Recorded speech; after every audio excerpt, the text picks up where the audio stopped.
Hi guys, welcome back to the plug Econ&Math, your go-to channel for simple and clear explanations of economics and mathematics. You've probably noticed how sometimes the economy feels alive, jobs everywhere, prices rising, and other times it's like everything slows down. Well, that's all part of what we call the business cycle. In today's video, we'll be breaking down the phases of the business cycle, from depression and recession to recovery and prosperity, as well as uncovering what really causes these ups and downs, both inside and outside of the economy. So now the big question is, what is the business cycle? Business cycles are the recurrent patterns of economic expansion and contraction in economic activities in a country. Business cycles are studied primarily to understand the cyclical movements in the economic activities of a country. The business cycle consists of four main phases: recovery, prosperity, recession, and depression. These phases repeat in a cycle, helping us understand the fluctuating nature of the economy. If you have seen a business cycle diagram, you'll notice that it looks wavy. It goes up and down over time. Well, that's because the economy doesn't grow at a constant rate. Sometimes it expands quickly, and other times it slows down or even shrinks. So the trend line shows where the economy should be heading in the long run, while the wavy lines show what's actually happening in the short run, the actual economic activity. So let's break down what's happening in each phase of that wave. Let's start with the recovery phase. This is the period when the economy starts to bounce back after a downturn. During a recovery, businesses begin to grow again, unemployment rates fall, and consumers start spending more. It's a time of renewed hope and increasing activity. On the diagram, the recovery phase is the upward slope after the trough, the lowest point of the business cycle. This shows that economic activity is starting to pick up. In this phase, you'll notice an upward trend in economic indicators like GDP, employment, and consumer confidence. Recovery leads to the next phase, prosperity.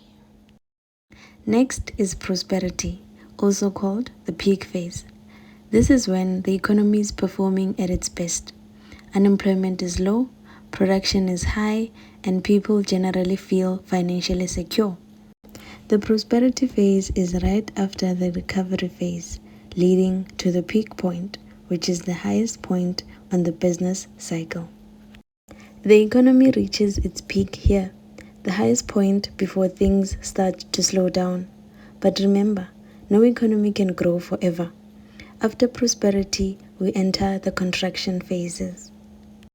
Now let's talk about the recession phase. This is when economic activity starts to decline. Businesses may slow down production, unemployment rises, and consumers become more cautious with their spending. The recession phase is shown as the downward slope after the peak. A recession is marked by falling GDP and reduced consumer confidence. It's a challenging time, but usually temporary. If the decline continues for a longer period and becomes severe, we might enter the next phase called the depression phase. Depression is a prolonged and severe downturn in economic activity. It's much worse than a recession and can last for years, with very high unemployment and low levels of spending and production. This leads to businesses shutting down. On the diagram, it is a downward sloping curve leading to the lowest point of the business cycle. The economy hits the trough here, the lowest point before recovery begins again. While depression phases are rare, recessions are much more common. It should be emphasized that the business cycle consists of two broader periods: expansion and contraction. Firstly, we have the expansion period. This refers to the period where economic activities increase in a country. It includes both the recovery and prosperity phases when the economy is growing. The expansion period is also known as the upswing period. Then on the other hand, we have the contraction period. This refers to the period where economic activities decline in a country. It includes the recession and depression phases when the economy is shrinking. It is also known as the downswing period. But now remember, the expansion period leads to the peak and the contraction period leads to the trough. Understanding these phases helps businesses, government, and individuals make smarter decisions about investments, hiring, and spending. Now that we know the phases and periods of the business cycle, let's explore what actually causes these ups and downs on the business cycle. Economists have two main explanations, which are exogenous factors and endogenous factors. Take note that the endogenous factors are also known as the Keynesian view, and on the other hand, exogenous factors are also called the monetarist view.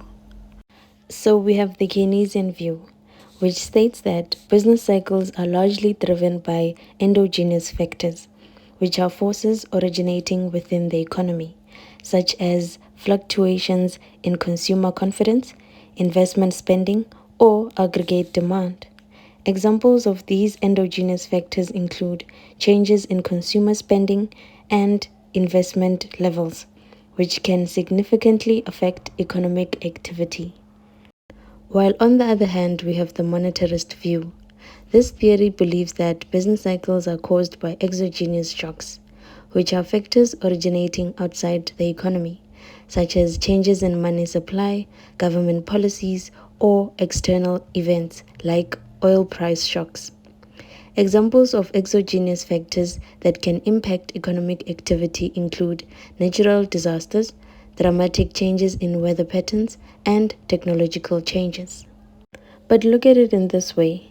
Both explanations help us understand the complexity behind economic ups and downs, as well as why predicting the business cycle can be so challenging. So, quick recap. Within the business cycle, there's the expansion period, also called the upswing period, where there's an increase in economic activity with increased employment and expanded production. The expansion period leads to the peak, where it's the highest point of economic activity with growth reaching its maximum. Following the peak, economic activity slows down, production decreases, unemployment rises, and consumer demand drops, which is the contraction period. The contraction period leads to the lowest point in the business cycle, where the economy hits its bottom. Not forgetting the phases within these periods. The expansion period has the recovery phase and the prosperity phase, while the contraction period entails of the recession phase and the depression phase. So we've reached the end of our video. If you've got any questions about the business cycle, don't be shy to drop them in the comments below. I would love to help.